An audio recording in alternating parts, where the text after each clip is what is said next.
नमस्कार, कैसे हैं? मैं योगी योगेश्वर काल भैरव मंदिर परिवार से आपका स्वागत करता हूँ। बंधुओं, आज मैं आपको एक ऐसे मनीषी व्यक्तित्व से परिचय कराने जा रहा हूँ, जिनका नाम है श्री राजेंद्र कुमार मिश्र जी, जो कि कानपुर के निवासी हैं और वहीं पे वे गीता की विगत 50 वर्षों से साधना कर रहे हैं। आपका प्रयास है कि आपके गीता के उन गूढ़ रहस्यों की जानकारी प्राप्त करके आप आम जन के जीवन में सुख, शांति, समृद्धि का प्रादुर्भाव हो। आदरणीय श्री राजेंद्र कुमार मिश्र जी एवं उनकी धर्मपत्नी श्रीमती शोभा मिश्र जी जहां गृहस्थ आश्रम का पालन कर रही हैं, वहीं अपने साथ साथ आध्यात्मिक शक्तियों के द्वारा अपने पति को मार्गदर्शन करने में भी महती भूमिका निर्वाह कर रही हैं। इस क्रम में हनुमान के समान उनके उनके सेवक उनके मार्ग को प्रशस्त करने में श्री गौरीशंकर कोष्ठा जी का भी अद्भुत योगदान है। इस कार्य में उनके पूरे परिवार ने अद्भुत योगदान दिया है। श्री राजेंद्र कुमार मिश्र जी के महत्वपूर्ण विचारों को जन जन तक पहुंचाने के लिए मैं योगी योगेश्वर कालभैरव मंदिर परिवार से आप सभी का स्वागत करता हूं, वंदन करता हूं। आइए कुछ पल आदरणीय राजेंद्र कुमार मिश्र जी के साथ चलते हैं और गीता के उन गूढ़ रहस्यों को समझने का प्रयास करते हैं। ओम नमः शिवाय, ओम नमः शिवाय।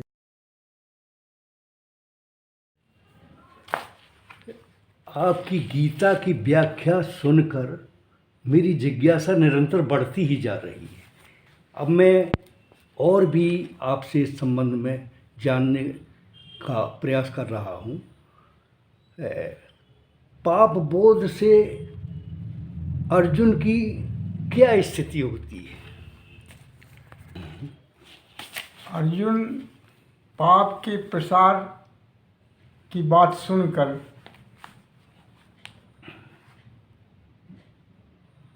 व्यथित हो जाता है और वो पश्चाताप करता है कि प्रज्ञा शक्तियाँ और कर्मा शक्तियाँ दोनों ही पाप से बचने का कोई प्रयत्न नहीं करते, दोनों पाप को बढ़ावा देते हैं। अर्जुन कहता है कि वो इसमें भागीदार नहीं बनना चाहता, वो अपने स्वजनों को नहीं मारना चाहता, बल्कि उनके हाथों मरना ज़्यादा पसंद करेगा। अपने हथियार छोड़ देगा और उनके सामने वो मारेंगे तो कोई प्रतिरोध नहीं करेगा। ये नकारात्मक प्रभाव इतना हावी हो जाता है उसके ऊपर कि वो युद्ध न करने की बात सोचता है। वो अपने रथ को खड़ा कर देता है, अपने धनुष बाण को त्याग देता है और रथ के पार्श्व भाग में जाकर बैठ जाता है।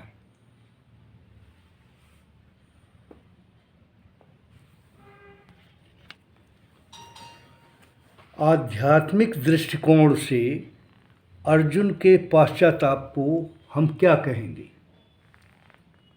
अर्जुन का पश्चाताप बहुत गहरा है। उसे इस बात को देख के बहुत अफसोस है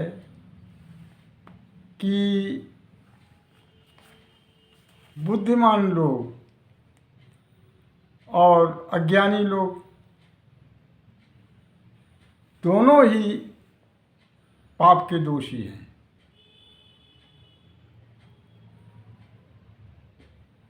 वो पाप से बचने की का प्रयत्न नहीं करते। अगर अज्ञानी भौतिक सुखों के लिए पाप करता है तो ज्ञानी आत्मिक सुख के लिए, आत्म सुख के लिए त्याग करता है।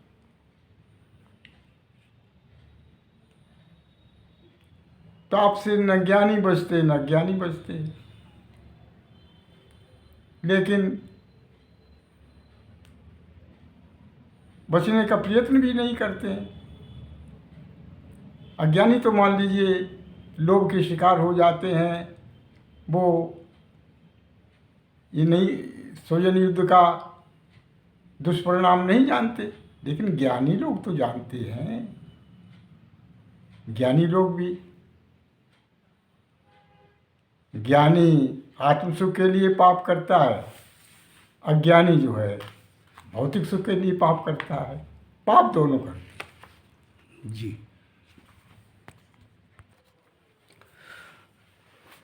एक और शंका है कि अर्जुन के द्वारा कौरवों के हाथों मरने का आध्यात्मिक अर्थ क्या है? आध्यात्मिक अर्थ ये है कि अर्जुन किसी भी कीमत पर भौतिक सुखों का त्याग नहीं करना चाहता। वो भौतिक सुखों को भोगते हुए अपना जीवन व्यतीत करना चाहता, मृत्यु पर्यंत तक भोगना चाहता है।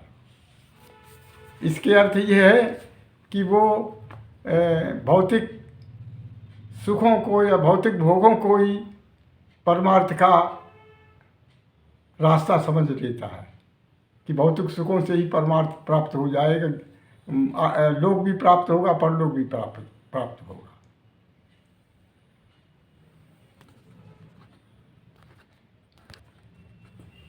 अगला प्रश्न ये है कि अर्जुन के शस्त्र त्याग करके रथ के पार्श्व भाग में बैठ जाने का आध्यात्मिक क्या निहितार्थ है? अर्जुन को युद्ध से मोह भंग हो जाता है। वो स्वजन वध से इनकार करता है। इसके फलस्वरूप वो रथ के पार्श्व भाग में जाके बैठ जाता है। तो रथ के क्या सांकेतिक अर्थ है? रथ के सांकेतिक अर्थ ध्यान है। और रथ का पार्श्व भाग क्या है? रथ का पार्श्व भाग जो सहज ज्ञान की शैशव अवस्था है, जिसके प्रतीक धृष्टद्युम्न थे, उस अवस्था में पहुंच जाता है। बाण धनुष संयम का धनुष है। संयम को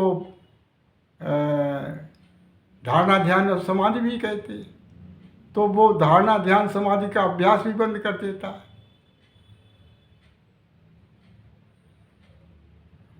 बाण का क्या अर्थ है? बाण अविद्या विनाशक है। तो वो अविद्या को दूर करने के उपाय भी बंद कर देता है। उसकी स्थिति कुल मिला के एक ऐसे सिपाही की है जो युद्ध से भागना भी नहीं चाहता और लड़ना भी नहीं चाहता। बहुत ही आपने जो है अच्छा उनकी स्थिति को हम धार्मिक आध्यात्मिक शिथिलता कह सकते हैं, या अध्यात्म से निष्क्रियता।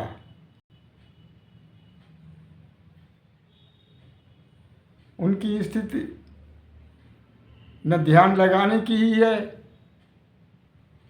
और न ध्यान छोड़ने की ही है। त्रिशंकु स्थिति में पहुंच जाते हैं। ये आध्यात्मिक थकान है जो गहरे ध्यान में प्रवेश करने के पूर्व आती है। अर्जुन इसी स्थिति में है। बहुत बहुत आपने जो है उत्तर दिया। मेरा मन अत्यंत जो है आध्यात्मिक सुख में सराबोर हो रहा है। धन्यवाद।